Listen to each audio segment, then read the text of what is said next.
After getting out of the pods, they immediately walked to the closest elevator they could find. As they got closer, the doors of the elevator opened. Upon entering, they noticed that the elevator was spacious enough to fit all of them at once and still have some space for more. After everyone was in, the doors of the elevator got closed and it started rising even before they could press the floor they wanted to go. As they waited to reach their destination, the screen inside the elevator was showing various information, including the time, date, temperature and other miscellaneous things. However, the soldiers' eyes were stuck on one thing: the date. Initially, they thought that it would have been a mistake, but then considering the amount of technology that might have been needed to accomplish what they had been through, they came to the conclusion that the technology they have is too advanced for it to miss such a mistake. Thus, they came to a shocking realization which they didn't want to believe: the more than 3 months they had spent in the stimulation while training was nothing but a week in the real world. "They are fucked," one of the soldiers remarked, feeling sorry for Isperia and the consequences of their actions. Knowing that thanks to them fucking around way too much, they were about to find out what it was to suffer. The rest of the people on the elevator nodded in agreement to the man's words, but in their minds, they were still thinking about how the heck did they experience 3.5 months in a matter of a week. Ding!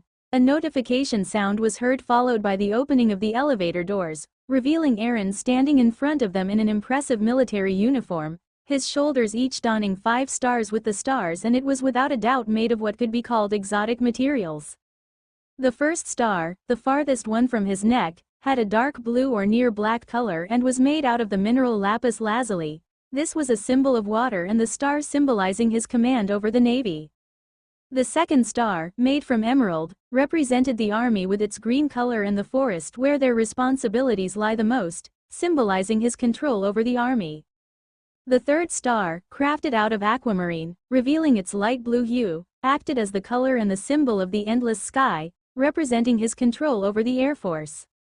The fourth star, reflecting the light hitting it, was made out of quartz, acting as the color representing the intelligence branch of the military and symbolizing his control over it.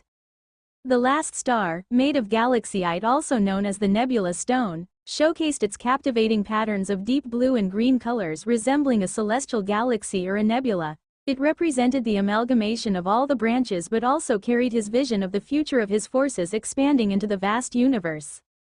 The soldiers, though surprised and impressed by the uniform's design and how cool it looked and fit him, wasted no time and immediately saluted Aaron in unison, feeling honored by being the first people to be witnessing him donning the uniform. Aaron returned the salute from the soldiers, which allowed them to return their hand back to their hips, but they still continued to maintain their attention formation and waited for further orders. "At ease," Aaron said, immediately followed by their reaction to the order, getting into the at ease position without wasting a single second.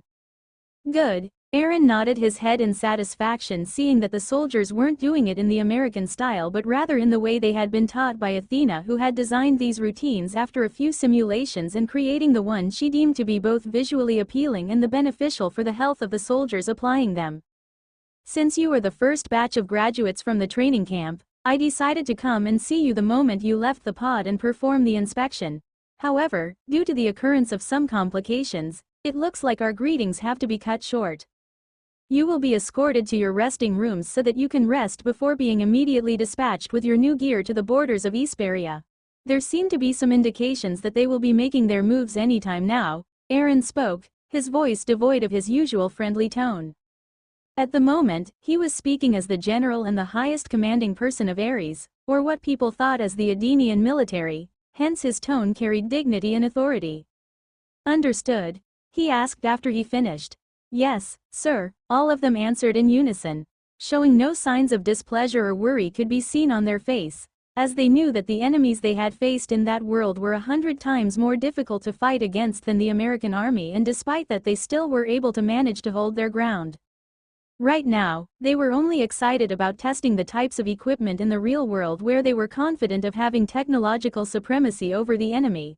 They wanted to overcome and heal the trauma of their past losses and emerge victorious. "Good, you can start by putting these on before you are escorted to where you are supposed to go," Aaron said, pointing at the box that contained glasses, earphones-like devices along with many other things. Each of the devices had a name on them. These were the equipment that was designed based on the preferences of the soldiers whose name was on these devices. Upon saying those words, Aaron immediately started walking back to the part of the building where Nova had arranged his personal residency during his stay on the island, which was nothing other than the most beautifully decorated living space. And although it occupied only a small space in the building, the size of this suite was extremely massive, surpassing many luxurious suites that boasted their large size. The soldier immediately picked up the devices which had their names on top of it, and knowing what the devices were, they wasted no time and put them on. As soon as they did so, they were immediately welcomed by the voice that caused them to subconsciously tense up, because the voice belonged to the trainer who had made them go through a hellish training, Athena. However, no time was wasted and they were immediately given directions to go to their respective rooms. Upon entering, they found thousands of doors stretching so far as if the series was never going to end, and each of them had been directed to a different room. Entering the room, they found nothing that they could complain about. Everything looked luxurious, with a box at the table which contained their uniform, and each of the uniforms was perfectly tailored to their specific body size. As the soldiers tried their uniforms, they found that it wasn't just comfortable, it was also functional. The uniform wasn't sacrificing any function over its form. The next day, as the soldiers woke up, they cleaned themselves and donned their military uniforms, which bore an insignia that was unique and didn't have any affiliation to any of the branches of the military. Their uniform had a special insignia which signified that they were a special team which was sent only when a few people were deployed for a special mission or when there was an infiltration task. As they left the team's quarters, each soldier carried a bag which from the looks of it appeared to be extremely heavy. But surprisingly, the soldiers carrying the bags seemed to not be bothered even in the slightest, as they made their way while carrying more than 350 kilos on their backs, without having the need to exert any strength at all. Following instructions which were provided by Athena through the gears which they were wearing, they entered the elevator. And much to the surprise of everyone, upon boarding the elevator and after the door got closed, the elevator immediately started rising to the higher floors instead of descending to the ground floor. Soon they realized something as the elevator didn't stop and continued to make its way to the highest floor. Soon, their curiosity was also answered after a few moments as the elevator finally came to a stop and its doors opened, revealing an expansive flat rooftop. And at the moment, the rooftop housed 5 supermassive helicopters, which the soldiers were sure were unlike any others in the whole world. These helicopters looked futuristic and were intimidating even as they remained powered off for the time being. Without wasting any time, all of them started boarding the helicopter which they had been designated to. As the door closed, the pilots powered up the helicopters, immediately showcasing the difference between the remarkable capabilities of these helicopters which were far superior to the rest of the world. The rotor went from being completely idle to rotating at full power in just 10 seconds while being scarily silent enough for many soldiers to think if it was still operating in low power mode, but contrary to what they had thought, the helicopter wasn't going to get any louder than what they were hearing at the moment. The massive reduction of noise from the rotors was the result of them being rotated by using the electromagnets instead of the usual rotor system, which at the same time eliminated the need for any mechanical connections, reducing the number of things that could possibly go wrong in a normal rotor-driven helicopter. At the same time, due to the reduced friction and mechanical losses, it also allowed the helicopter to have a much longer flight endurance while having a reduced fuel consumption, and with the energy denseness of the fuel, the helicopter now had the capability of flying for 3 days straight without having the need to refuel during the period. With the helicopter now being completely powered on, the pilots immediately lifted them off without having to worry about the other helicopters causing a problem for them, as the only thing the pilot had to care for right now was to control where and how he wants to direct the helicopter to go. As for how this feat was accomplished, it was thanks to the advanced flight-controlled system which will use all of the control surfaces available for it to control to bring the given command to life without failure, while the pilot only had to focus on navigating the machine, leaving everything else in the hands of the system. With the helicopter started, it quickly started gaining altitude until it reached its ideal altitude and then immediately started heading to its designated location where these soldiers would be stationed until the batch of new trainees graduated. Aaron, on the other hand, was inside his living room, observing the helicopter as they departed and were heading to the border. A sigh of relief escaped his lips, realizing that his worry was now lifted. 45 minutes later, The helicopter landed a few kilometers away from the temporary base that was set at the border, without letting any soldier in the vicinity have the idea that helicopters had entered their surroundings. Both sides failed to pick up the presence of these helicopters on their radars, which in itself was nothing to feel proud about, knowing that the radar systems being used were pretty outdated. The soldiers got off the helicopters one by one, and soon enough, the helicopters lifted off, leaving them on the ground by themselves. With the helicopters gone, the soldiers immediately started walking to the bases that were established on the borders of Eden. "Sir, they've arrived," Nova reported to Aaron about their arrival. "What is Athena's next course of action?" Stopping what he was doing, Aaron asked the question.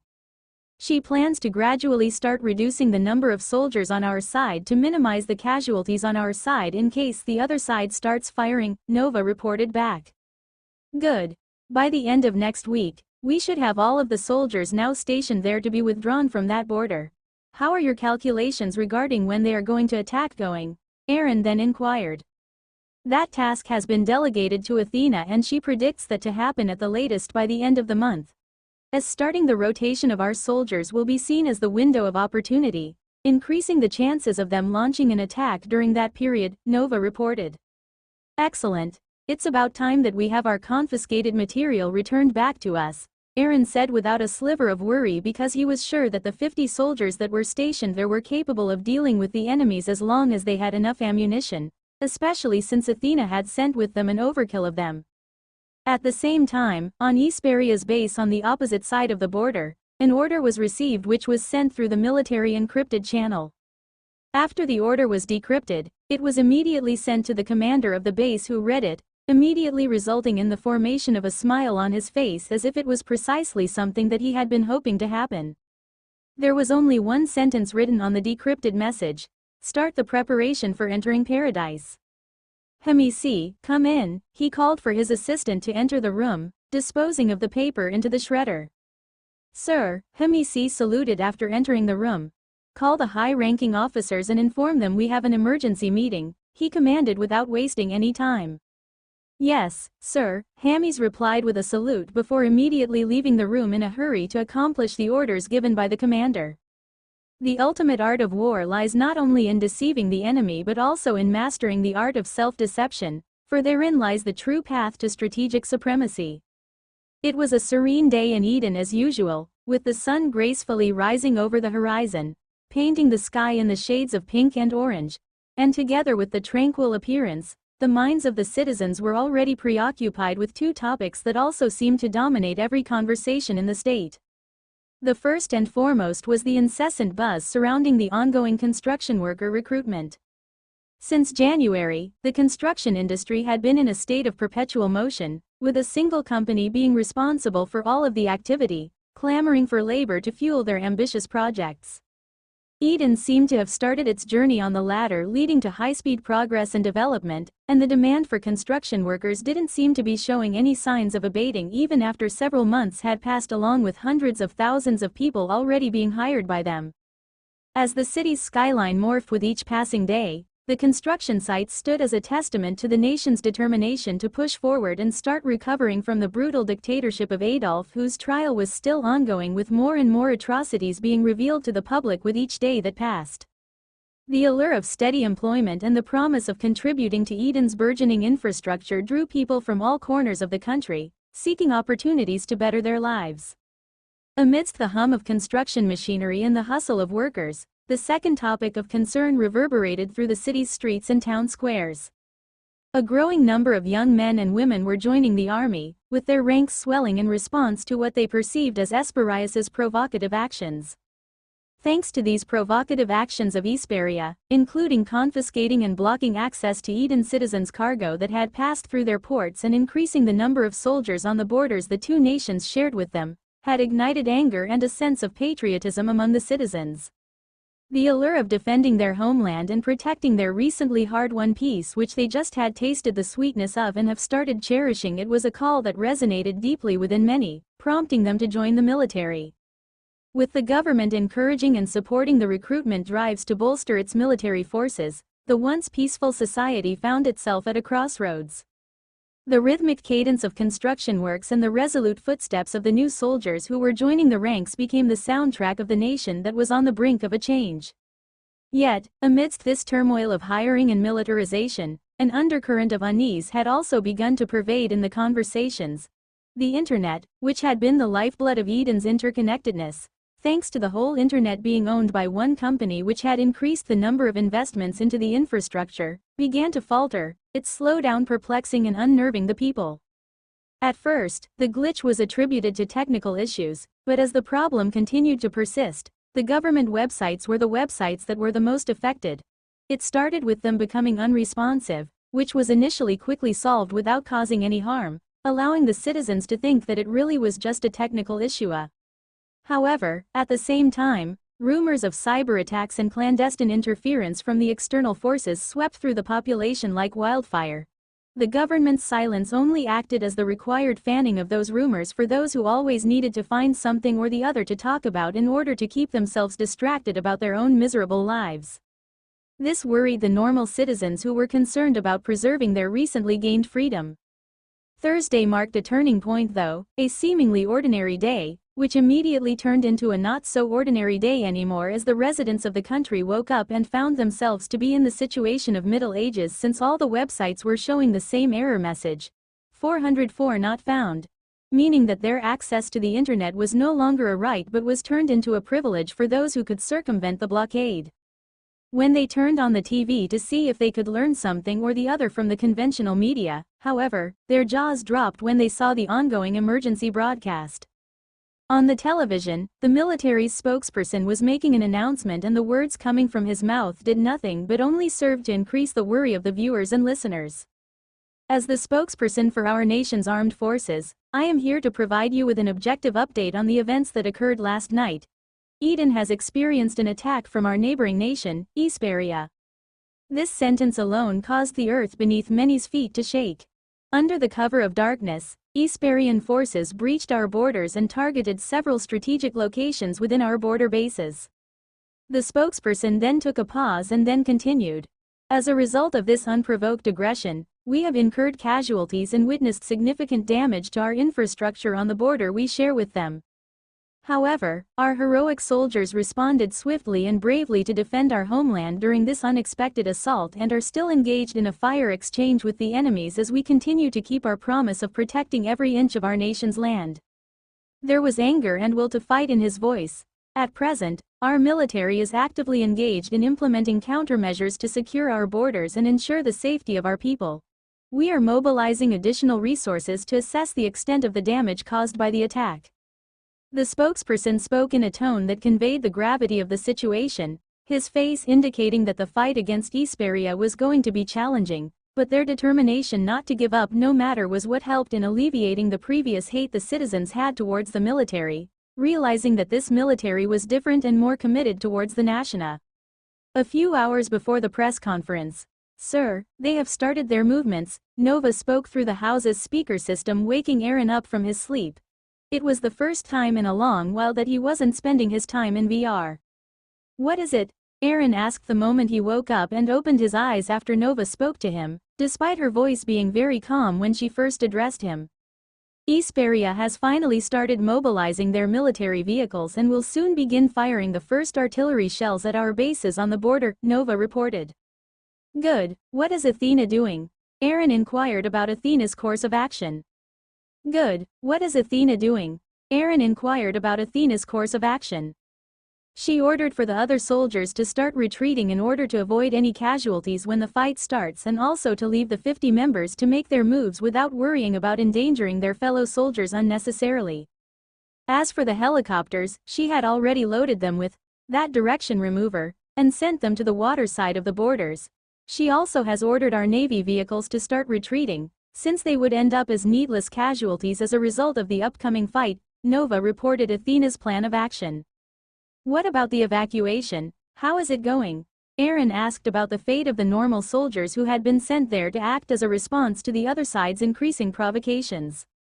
"Since we only sent those who had previous military experience, the evacuation is going better than if we had sent inexperienced personnel in their places," Nova reported back. Good, now show me what is going on in the fields, Aaron said as he put on the glasses and returned to lying back as he logged into the VR. A moment later, Aaron found himself inside a massive building that had what looked like thousands of people looking at different feeds, systems and data, all reporting to Athena whenever they found something important for her to make decisions based on the intel they were providing. In front of Aaron were two massive screens that showed the information on the ongoing situation at the borders, displaying the movements of the Esperian soldiers as if there were informants among them. However, all of this information was being collected by one powerful system known as Henry's Eyes, which was being flown by two drones that were circulating the two border regions Eden shared with Esperia, areas which had a massive military presence. The name, Henry's Eyes, was inspired from his younger brother because the engineers had gotten the inspiration from the data of how Henry's Eyes had evolved, and thanks to that, they managed to build the tech that replaced the radar technology in the military. This tech was already integrated into almost every device that needed a detection method. The glasses and other VR devices had been using this tech to get access to data from the real world. The same could be said for the military headgear, all the way to the inside of helicopters, eliminating the need for radars and other traditional sensors in them. The tech worked by creating a bubble with it at the center, collecting every bit of data within that bubble, which is then collected, which was then analyzed and displayed by the device, giving one an unprecedented amount of information and the capability of viewing the information from any point of view as long as it is within the bubble. They are really planning on bulldozing through us and continue moving to take over the whole island before they move to the other island and take over them, Aaron murmured as he observed the number of soldiers that were stationed behind the borders. Yes, after hacking into their government system, this is just the beginning of their plans, and some of their plans even include the complete takeover of Eden, Nova reported. When was this plan uploaded into their system? Aaron asked, wanting to see the timeline of how these events had come to be. It was logged minutes ago before I woke you up, Nova reported. Any hint about who might have given them the boldness to make such large movements? Aaron asked, knowing that Esperia wouldn't have made the move by themselves. I suspect it to be the Morgans. During last week's flight that was heading from America to Esperia, the devices on the plane connected to our internet infrastructure, allowing me to receive information about the devices inside the plane. Strangely, despite most of the devices being powered by using Gaia OS, a few of them weren't using it, which was strange, so I decided to investigate them and found out that one of them was working for the Morgans. I had his information when I was collecting data about their plans against the Rothschilds, so I immediately placed a bug on his phone before it got out of range, and although throughout his visit he kept the phone powered off, the bug I put on his phone continued collecting location data. And after he powered the phone back on after returning to America, I received a summary of the locations, which also included the residences of powerful people in Esperia, and many of them have their names included in the uploaded plan, Nova lengthy reported. So it's them again, Aaron smiled when he heard the name, immediately realizing what they were planning to do with this war. When Rena visited to bring him the tritium he had requested, she had informed him about it during that period and also warned him to be careful. They have started moving, Nova informed Aaron. At the same time, the room that was filled with people started getting chaotic as the screen displayed the moving soldiers who had started trespassing into the border into Eden, officially starting their invasion plan. Time to get to work, boys, the team leader of the 50 remaining members on the now empty base said as Athena immediately uploaded the information into their headgears, as they were already fully geared with all the tech a soldier would need. They immediately started walking towards the group of soldiers that were 10 kilometers away from them, and this continued until they were about 5 kilometers from the convoy of soldiers. The convoy stopped, allowing the 50 soldiers to lie on the ground and start aiming, waiting for the other side to start making their moves. At the same time, Athena was informing the soldiers as to why the convoy stopped. Boom, and the answer came right after, as shells started falling on the base that they had left empty. Now you have the justification to fire back, Athena spoke into their ears in a tone that showed her excitement. Finally, she was getting the chance to put into practice in real life what she had been training for her whole life in the simulation. Her excitement caused the soldiers who heard it to have goosebumps over their bodies. Eden Esperia maritime border. Did they even know that we are already in their waters? Asked the assistant commanding officer aboard the leading vessel that was at the rear of the Esperia's fleet, which was spearheading itself and prepared for a face-off with Eden's navy at the maritime border. Even if they know, they won't be able to do anything about it anyway, so what's there to worry about? Still, make sure that our soldiers are not full of themselves and continuously keep their eyes on the sonars to make sure there are no mines left behind in our way to victory, the fleet commander responded, as he turned to the right side, glancing at the multitude of vessels on both sides of the fleet, causing a smile to bloom on his face as he imagined the future ceremony where he would be rewarded for trashing Eden's navy. Just to his right, he could see more than 15 vessels lined, and that was the same for the number lined up on the left side, making a total of 30 vessels that were entering the waters of Eden, ready for their face-off, which would rather be described as a massacre. "Yes, sir," the assistant commanding officer replied, immediately picking up his radio and relaying the instruction to all the vessels in the fleet. However, just as he was about to continue his conversation with the fleet commander, an announcement resounded across all the fleet radios, and it was even audible to those who don't have radios. In fact, the sound was so crisp and clearly heard as if it was being announced a few meters near them. "Attention all Esperia Navy vessels, this is a warning announcement from Eden's Navy. We have detected your entry into Eden's territorial waters, and we demand an immediate explanation for your presence in our sovereign waters.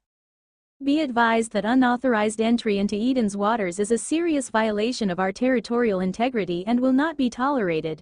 We are closely monitoring your movements, and any provocative or hostile actions will be met with a firm and decisive response. In the interest of de-escalation and maintaining regional peace, we urge you to identify yourselves and your purpose for being in Eden's waters. Failure to provide a valid and satisfactory explanation may result in serious consequences." "Looks like they found us. I would have been even more disappointed if they hadn't," the commanding officer muttered, maintaining a smile on his face. He picked up the radio and responded, "This is Esperia Fleet Commander. We are here under the order of the Commander-in-Chief, the President of Esperia, in retaliation to you firing the artillery at our base along the land border. Surrender immediately, or you will be forced to do so." His voice carried the pride of being on the powerful side, where he was sure that no matter what the other side's response was, he would always be the one to emerge victorious in the war. "If you don't turn around within 30 seconds, you will regret having said those words." A counter-response came with a tick in each second that followed, indicating that it was a counter. "You have a vote in how things turn out, but whatever you choose, it better not be with continuing your trespassing act." The warning concluded with finality, with no word after that. "They really have a well-worded soldier," remarked the assistant commanding officer, though he didn't even dare to think about asking the commander on whether they should continue to proceed or not. He just kept his head high, showing his confidence, as the commander raised his radio for the second time and sneered, "Big words used by weak people, but this will also be our last warning. As soon as the 30 seconds you gave us are up, we will be the ones firing the first shots if we haven't received your declaration of surrender." He then immediately announced to his fleet while still being in an open channel, showing how little he thought of the other side's words, as he said with disdain, "When the 30 seconds are over, fire at them." He ordered the fleets of 4 gunships they had bought in bargain from America a few decades ago. "Yes, sir," the response came from the gunship crew, showing their unwavering confidence as they ordered the soldiers to start the preparations for firing the first round of artillery when the timer reaches 0, similar to their commander. They did so without even trying to move to a secure channel, giving the entirety of the ordered without worrying about the other side doing anything that could so something from preventing on doing so or consider them a dangerous adversary. Aden, on the other hand, remained silent, taking note of the actions that completely showed disrespect to Eden's military. However, she simply saved all of these recordings, knowing that they would be useful in the future. Ting, ting, ting, ting, ting. The Type 2 bomb, strapped with a booster that was hanging on the helicopter about 30 kilometers away, was released as the pilot pulled the trigger after he was ordered by Athena. With her timing as immaculate as it could be, she had timed the launch of the bombing order exactly when she was sure that there were very little number of imaging satellites over them to avoid letting them have the image of that direction remover, while it was on its way to the Esperian fleet, which still believed that they had the upper hand. "Fire!" Esperia's commanding officer announced through the open channel, and the 4 gunships responded as they fired without even locking onto their targets, considering that these were just warning shots. Amidst the flying shells of artillery fired from them, that direction remover passed right between each other. One meant as a warning and the other's purpose was clear, as Athena was not joking at all. Since they had disrespected her father's forces, she had decided that they should be given a long-lasting lesson. What is that? Those were the very last words uttered by the commanding officer and many soldiers in Hesperia's fleet, being too late to realize that their appointment with the Grim Reaper had already been set as a sun emerged before them. The bright light turned the dark ocean into daylight.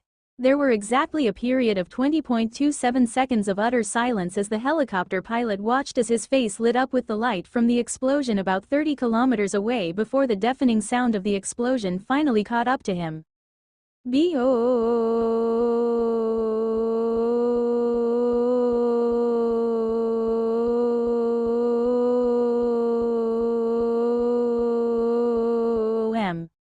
Despite the heavy shockwave, the flight control computer of the helicopter took control and made the helicopter remain unaffected. Not even the slightest shake resulted from it. "You shouldn't have taunted and belittled father like that," Athena said in a serious tone after the first TDR Type 1 bomb detonated, obliterating with it a total of 15 Hesperia's military vessels after they ignored her warning announcements, clearly indicating that as long as you ignore her warnings, Athena won't hesitate to use your death as an act of lesson for her soldiers. NORAD Cheyenne Mountain Complex, Colorado.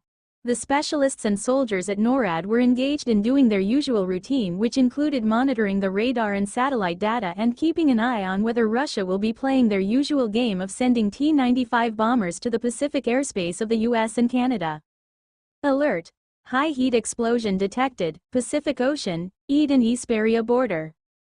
A loud notification was heard throughout the situation monitoring room as the massive screen in front of them displayed the information coming together with the alert coming from the Ballistic Missile Early Warning System, BMEWS, satellite constellation. The system showed what it suspected to be a high-heat explosion it caught on its extremely highly sensitive infrared cameras loaded on the satellite's constellation. The computer systems in a complex began displaying crucial information about the detected high-heat explosion. This information included the location and other relevant details to help the specialists, soldiers and the commanders to assess the situation rapidly. Following the protocol, the command center then started notifying the higher authorities and military leadership using the secure communication channels. In Russia, a similar situation was happening as their early warning information system from their Missile Attack Warning System, SPRN, situated in the Russian Aerospace Forces had received the alert regarding the explosion. China, too, was not much far behind as their incomplete Yaogan series of satellite constellations didn't fall much behind in detecting the heat from the massive explosion, alerting them of the events that were going on between Eden and Hesperia in the middle of the night. This incident marked as the start of attracting the massive eyeballs on the ongoing war theater where countries scrambled to find out who hit whom and exactly how were they even able to accomplish that feat of detonating such a massive explosion. Enough to trigger their satellites, all of those countries who were in the know started changing the orbits of their imaging satellites so that it could pass over Eden in an attempt on imaging the location where the explosion had took place, trying to piece the whole picture as to what was going on. And at the same time, they were trying to establish communication between the two countries where the detonation had taken place, to understand the detonation that had occurred at their border. "Oh my God," the helicopter pilot exclaimed in response to the explosion that had taken place as a result of him pulling the trigger and launching the bomb. Yep, they had come for it, but that was definitely a deserved overkill, he thought to himself when he remembered how they belittled his nation's military and had tried to threaten them in their very own territorial waters. As for the soldiers in the surviving boats, despite being grateful that they had survived, now they were also guaranteed with a burden of a lifetime of PTSD. Most of them had their ears bleeding due to being in such close proximity to the massive sound and shockwave, a shockwave that carried the last voices of their now minced soldiers. In their eyes, the arrogance they once carried had completely vanished, with its place occupied by horror and fear that could be seen deep within them. Their will to fight had turned into a history and the expectation of glory and medal had forced them to question as to how they even thought that they would be winning the war in the first place. Hello to the remaining survivors, if you want to surrender. Now is the time and anyone who doesn't show his intent to do so will be visited by a second package. Athena sent out a second announcement before the pilot fired a row of bullets to act as a warning, and thanks to the guns being made of railgun, it managed to reach the debris field, where even now the debris of more than 15 boats could be seen as it was slowly sinking, with the bodies of all the soldiers littered everywhere in pieces. One looks and the other surviving boats finding themselves in not a good condition. Upon hearing the announcement, all the soldiers immediately ran to the nearest radio they could find to announce their surrender without showing a hint of trying to fight back. And just like that, a war where the enemy expected that they would win victory with a landslide, sadly ended with the victory of the weaker side, simply by detonating a single bomb, taking with it the entire high-level commanding structure, leaving only the boat leaders in the commanding ladder. And now, using their commanding power, they were taking the boats through Eden's water, following the instruction given to them in order to surrender their forces. This was a war where an entire navy fleet fought and lost against a single helicopter of the defending nation without facing any retaliatory fire in return. A few minutes before the pilot had been ordered to send TDR bomb, a skirmish on the land border had erupted by the rain of artillery fire from Esperia's forces as the vehicles carrying soldiers were at a hold, waiting for the chaos caused by the artillery fire to disorient the soldiers before they started making their moves. 3 kilometers away from the nearest vehicles of Esperia, 15 among the 50 soldiers could be seen lying down in cover at different distances from each other, their guns aiming and matching in the direction where the vehicle fleet was situated. The sky above was covered by artillery shells which passed and were heading to their border.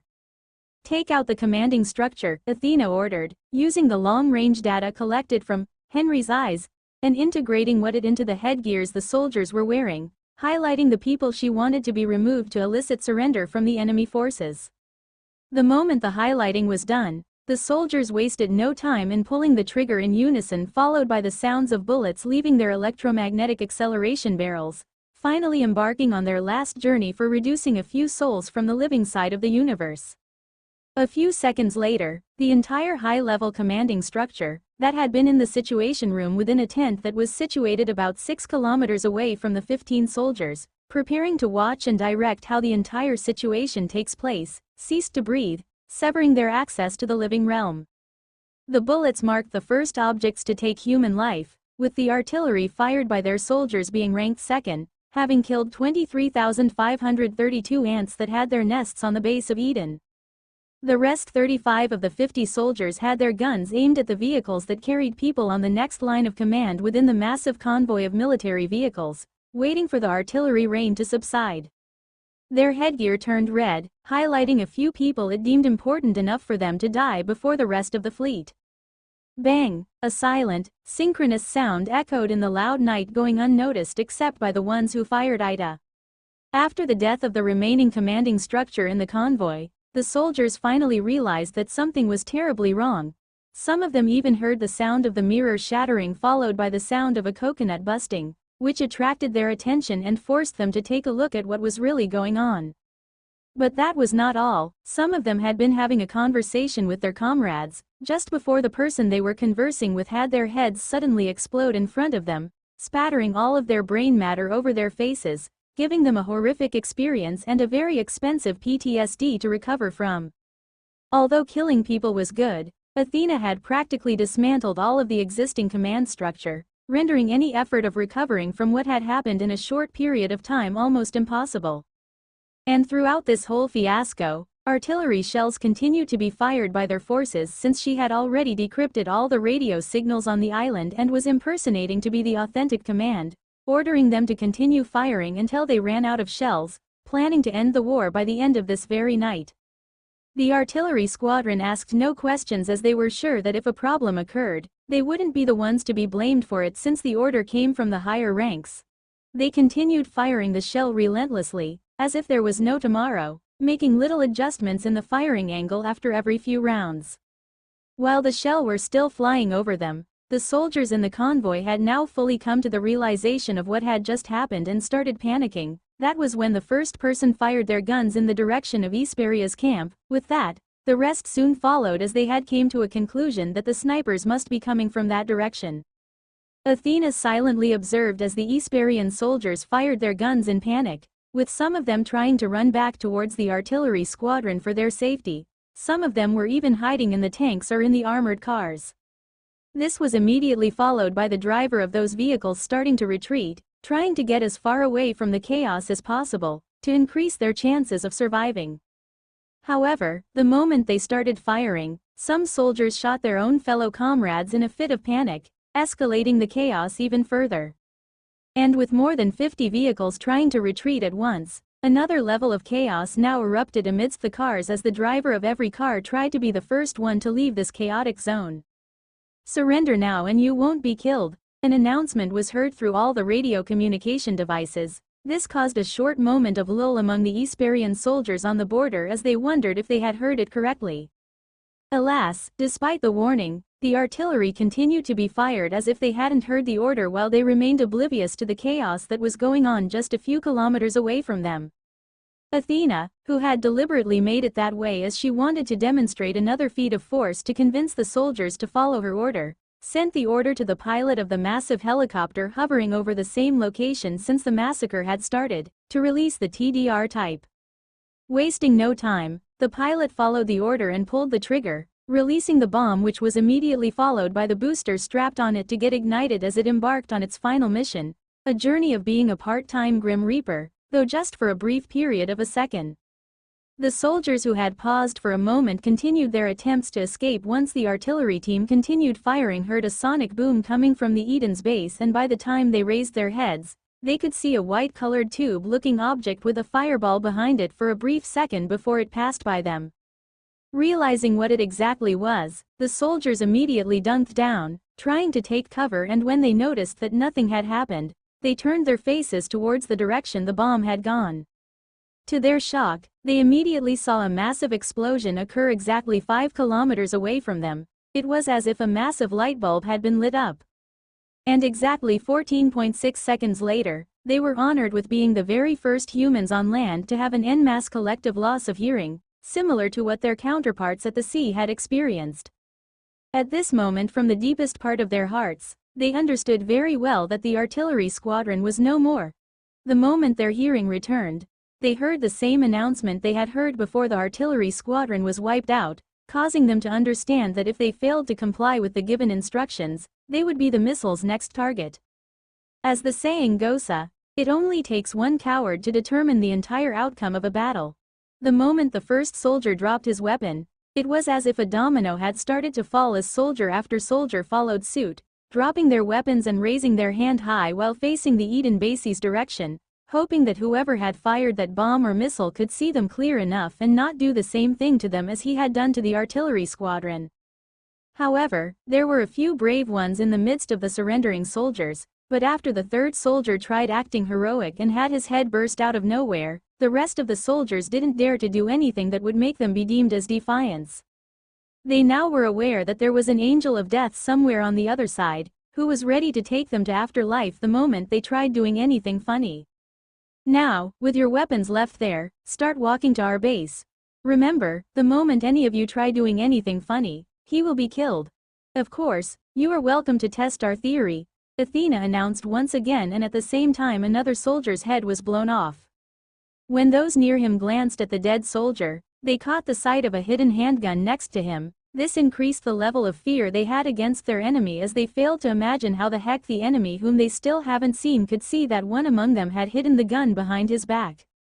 One by one, they started walking, officially beginning the march of life as they tried to walk as fast as they could, lest they also had their heads pop like watermelons, similar to those who had fucked around and ended up being fucked out of the very life.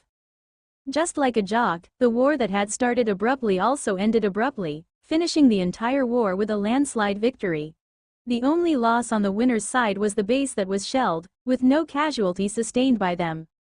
The entire war had come to a conclusion in a matter of 15 minutes, with the losing side having lost more than 250 soldiers altogether, along with it taking the title of the world's shortest war from the Anglo-Zanzibar War, which had lasted for only about 38 to 45 minutes. The presidential palace, Esperia. Inside the Situation Room, the president of Esperia, Samuel, could be seen quietly sitting, eagerly waiting for the reports of their ongoing invasion on Eden, and from his expressions, it could be said that he didn't seem to be worried about anything going bad at all. Do we still have the radio problem? He asked the Esperia's military general, who was with him, along with several other high-level members of the government, and among them there was a person who didn't have any of such lofty position in the government and yet was allowed in the room and was, in fact, even given a chair right next to the president. He was the spokesperson sent by the Morgans after the first visitor from them had observed the situation and returned back to report to them. We suspect that the other side is trying to disrupt the rhythm of our operation, but you don't have to worry, Mr. President. We are confident of winning this fight with a landslide victory, answered the general, trying to make it so that the president doesn't later try to undermine his glory. The president looked at the representative of the Morgans, and just as he was about to start his conversation with him, a secure phone line started ringing, causing the president to stop and glance at it as the general picked up the phone and put it on loudspeaker since he didn't want to repeat what the conversation might be about. Go on, the general said, allowing the caller to start speaking. Good evening, Mr. Samuel and the rest of the members, Athena's feminine voice greeted from the other side of the phone, causing the people in the room to tilt their heads in confusion and make them wonder if a soldier was messing with them despite knowing that he could be punished for such an act. You do know that you will be heavily punished for not following the military protocol, right? The general stated in an intimidating tone, trying to make the soldier know the weight of what he had just done. I will ask the president to forgive you under the assumption that you were too excited for the good news you were about to present to us. So, go on and say it without wasting our time, he added. Athena, who had been quiet throughout the reprimanding words of the general, answered while saying, had I been a soldier of your country, that would have been something scary and reassuring to hear from you. Unfortunately, I'm not one of them. I'm calling from the secure phone the currently dead commanding structure had in their planning tent to inform you that we have all of your remaining soldiers under our temporary prison, as prisoners of war, she said in a serious tone, making the members hearing her words to subconsciously believe that whatever she was saying was no longer a joke since no one was dumb enough to play such a foolish prank on them given the current situation. You seem to have lucked out and managed to gain connection to our encrypted communication, planning to play a game of minds with us in the hope that we stop our invasion. But you're barking up the wrong tree. You should have used this chance to beg for the conditions of surrender, Samuel said after realizing the caller was indeed from Eden's military. I really can't be bothered to give further explanation. Call this number after you are informed. I don't think it should take long, Athena said before ending the call since she had enough time to play mind games with them. Logan, do you think she is serious about what she said? Samuel asked the general after taking a short moment to ponder whether their enemies were serious or just bluffing. They must be bluffing, Mr. President. Through all of our simulation, we are sure that there is not even a slim possibility of them ending up as the winners in this fight. Logan answered with a pride tone, showing how confident he was of winning the fight, to the point of not even considering the chance of the call being real. At the same time, he started disconnecting all the power cords to the phones in the room to prevent any chance of eavesdroppings happening through the infiltrated secure communication lines. Not taking any chances. Then how do you explain about the radio being jammed moments after we crossed the border and not receiving any report through any other channels for the past 20 minutes since the war started? Asked the representative of the Morgans, opening his mouth for the first time since the start of the operation. They only knew him as the representative because that's what he had introduced himself as and hadn't even given them his name. Due to having a problem with funding allocation, we haven't upgraded the radio of all the soldiers, so they might have the ability to jam them, but that doesn't mean that they have won the war. We can explain all of it if they might have got help from the telecommunication giant, Connect, Logan said, trying to give an explanation on how the jamming might have been made possible. If they are that powerful, why did they fail to stop us from disturbing their government infrastructure and almost their whole internet infrastructure, slowing down the internet and even removing access to their government websites? Asked the representative from the Morgan family. Our communication infrastructure is not as advanced as yours, which allowed you to make them suffer, but their communication juggernaut of a company should at least have the capability of blocking certain radio signals. Despite being outdated, if they were to use CONNECT's infrastructure, they should still be a few generations ahead of the most prevalent communication system we have. So, it should be easy for them to do that, nonetheless. That doesn't stop us from bulldozing them. All we have to do is bomb their base and kill or capture the rest of them, Logan retorted back, finding that the situation he was in right now was quite embarrassing since he was defending the enemy's capabilities by explaining how they could do such a thing, yet at the same time, also try to show the man that he was confident of them winning this fight despite the other side having the advantage of information infrastructure. Why don't we just send a helicopter to the war theater so that it can bring back information on whether everything is going as planned or not? Suggested Logan, trying to end the discussion as the more he discussed this, the more uneasy he started to become. He found the reasoning made by the people in the room was logical, the only discrepancy here being that the Eden's military couldn't have gained so much expertise in such a short period of time. That makes the most sense. Go on and order for a helicopter to be sent there and bring back the information as soon as possible, Samuel said, trying to mediate and prevent the two people from starting an argument, and also in order to make sure that his second batch of payment would be delivered to him upon receiving the news of the successful start of the operation. Logan immediately called for his assistant and gave him the order, avoiding the use of phones in the room since they were already infiltrated. Under the cover of darkness, 6 heavily armed helicopters lifted off from one of the well-lit military bases in Isperia. Each helicopter carried 2 pilots and 4 soldiers who had been armed to the max, heading in 2 directions for executing a dangerous mission that was handed to them. One was headed towards the land border and the other to the water border close to the first, where a great massacre was already expected to have happened. Although Athena deliberately called through the secure line from their land base and only talked about having some prisoners of war, she didn't specify where the prisoners originated from, as she wanted Isperia to still want to continue the war. Because if the war were to end this way, Isperia would still have the delusion that they had lost merely because the other side turned out to be lucky and had hit them back in surprise, believing that they could win with enough preparations from their side. She wanted to solve the problem from the very root and prevent it from ever raising again. The helicopters heading to the land war theater were the first to arrive after a 45 minutes long flight. At first, they were expecting to be able to see the ongoing fight with the barter trade of bullets taking place. However, nothing of such sort could be seen, which in itself was weird and scary. In fact, the whole scene before them looked deserted. Ground base, this is Recon -1. Over. The leading helicopter pilot tried to establish communication with the ground base. Ground base, Recon 1 on approach. Requesting radio check. Over. The pilot repeated his attempt to establish communications with them once again. Ground base, this is Recon -1. We are within visual range. Requesting immediate contact. Over. He repeated the communication establishment request for the 3rd time, and when he received no reply after waiting for a short period, he immediately said, "All recon units, this is Alpha 1. Stand by in a holding pattern above the vicinity of the base. Maintain radio silence until further notice. I'm going to establish communication with the home base to inform them about this. Over." Beta. Copy, Alpha 1. Holding in position and maintaining radio silence. Over. Gamma.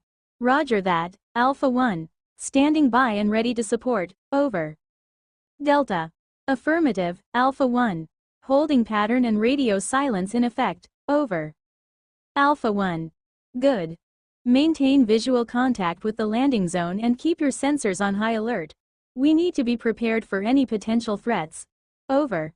He reminded the pilots of the other helicopters to be careful, while immediately started to establish communication with the home base and inform them about what they had seen.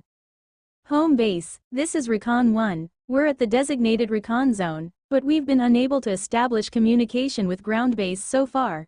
It seems deserted. We've spotted unusual holes that should be the result of a large explosion. Over. He informed them at once. Copy that, Recon -1. Can you provide visual and photographic evidence of your discoveries? Over. The home base responded at once, asking for more information. Affirmative, home base. Activating the onboard cameras for documentation. Sending images now. Over. He responded, immediately starting the process of establishing data transfer with the home base. Received the images, Recon -1. Excellent work. Maintain position until further notice and still remain cautious. We will analyze the data and advise your next steps. Over. The home base reported that they have received the images and ordered the pilots to remain on standby. Understood, home base. Standing by until fur. He had just said till then, when a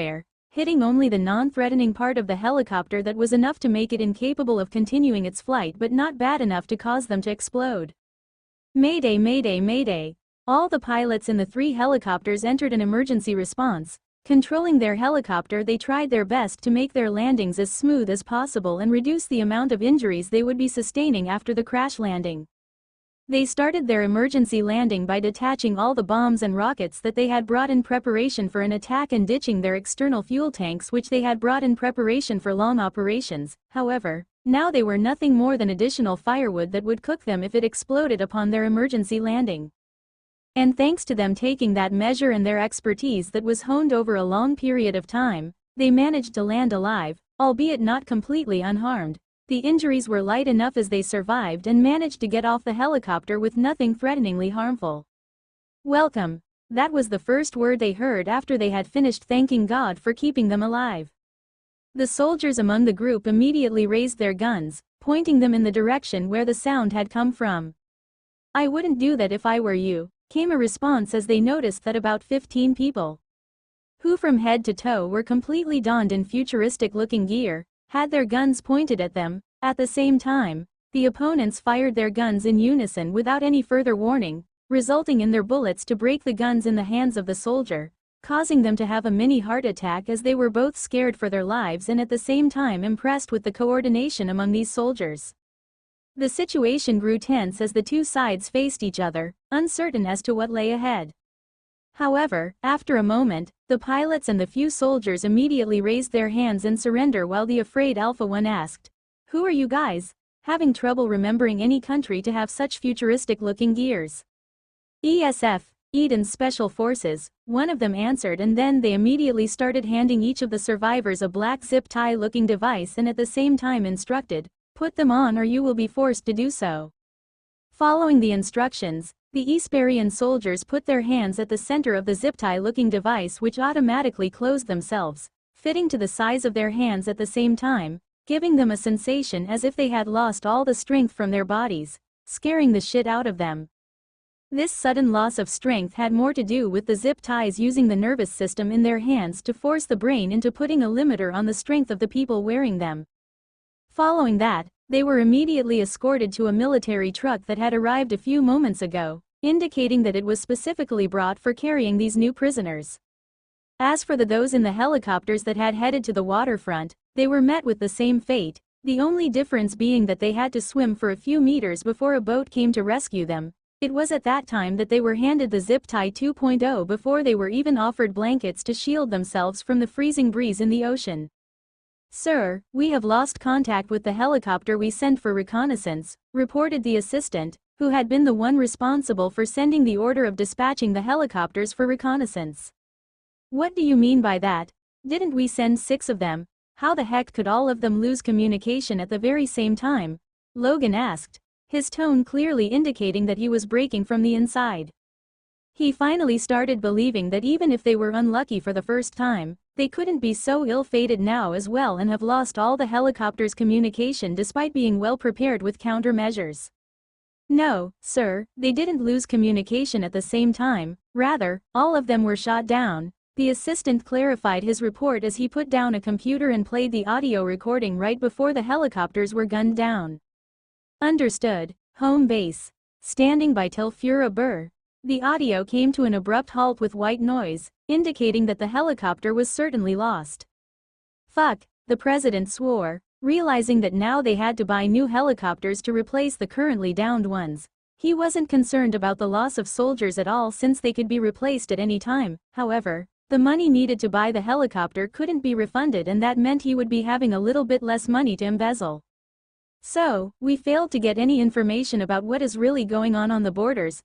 asked the representative, causing the entire room that was filled with whispers to return back to complete silence. "No, we have managed to get images from the land base before the helicopters were shot down. However, the one sent over the waters was shot even before they could send us any images back," reported the assistant as he started handing a folder which had the pictures that were sent by the Recon 1 before it was shot down. "Holy Mother. Logan blurted as his eyes widened as soon as he laid his eyes on the picture. Despite being an incompetent general, upon seeing the crater near the base, he could still deduce that whatever had exploded at this place was massive ordnance, carrying quite a heavy power with it. So, what are we going to do with this? Samuel wondered as he put the folder down, knowing how unpopular he was going to be after this news reached the citizens and relatives of those that were sent to the base. It might not be as bad as we think. If you look at the explosion, there are only a few body parts scattered around it, meaning that more than 70% of the soldiers might be still alive and are only captured. However, the problem is, we don't have the images of what happened at the other location, Logan said, bringing into view that most of their problems were only due to them being starved of information. Then how about sending fighter jets for reconnaissance this time? Samuel asked. We can't do that. With them shooting the 6 helicopters at once, it clearly indicates that they already have a very robust anti-aircraft defense system established, Logan said, shaking off the president's idea. I can get you the satellite images of the battlefield, but no matter the outcome comes from the picture, you have to remember the deal. You are not to stop until you have reached one of the milestones stated in the contract, or else you will be the ones who will need to worry about your lives. If the situation on the ground is worse than expected, we will be supporting you with both manpower and even the technology to take down their infrastructures, but for those assistances, our deal will have to be rewritten and increase the share of the pie we will be receiving when everything is over, said the representative, even threatening them to not even think of the idea of giving up.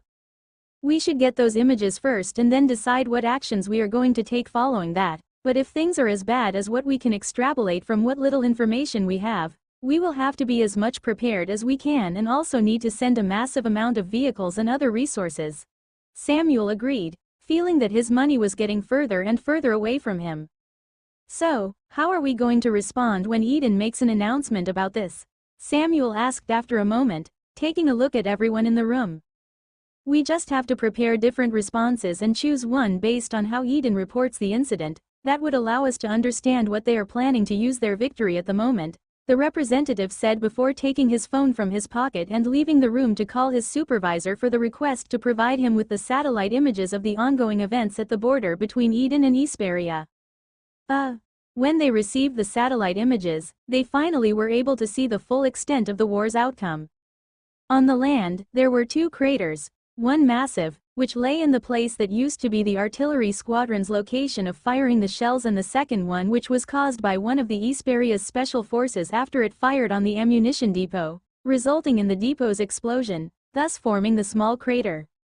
As for the water, where the other part of the battle had taken place, there was nothing but a calm ocean. No boats or their wreckage could be seen, however, there were still many bodies that could be caught sight of if one zoomed in. This was enough to give them the missing part of information they needed to know what exactly had happened to their Navy fleet. Their entire Navy fleet was completely wiped out. However, when they looked at the next image, they saw some of their boats being docked in a small military port with tents being arranged at the base, giving them slight reassurance knowing that at least some of their soldiers were alive.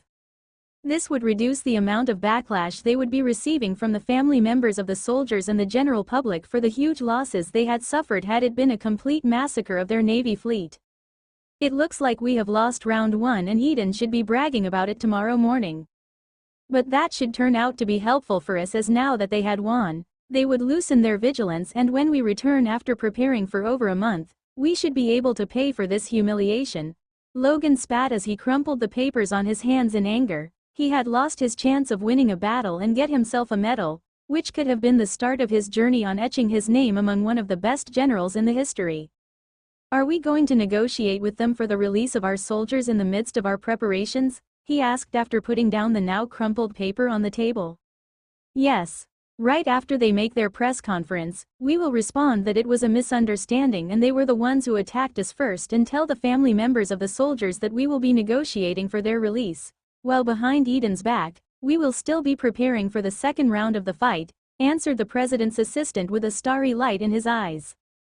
But what happened the next, Thursday, morning was nothing that they had prepared themselves for. The spokesperson of Eden's Ministry of Defense just informed the public about Isperia's attack on both land and water, while they never talked about them winning the war or anything related to it. They just said that the fight was still going on and that they will do their best to protect their sovereignty, that's all. No talks about winning the war or anything to hint at that. They even portrayed themselves to be the ones on the losing side and put themselves in a worse condition and even causing worry among the public where they could have been bragging about their one-sided beatdown that they had dished out to Esperia, flipping the table on almost all of Esperia's plans that were made with the expectation that Eden would be bragging about their win. Shit, cursed the president and the general in unison as they watched the press conference. They were taken aback by the unexpected turn of events and Eden's unexpected thick-faced nature.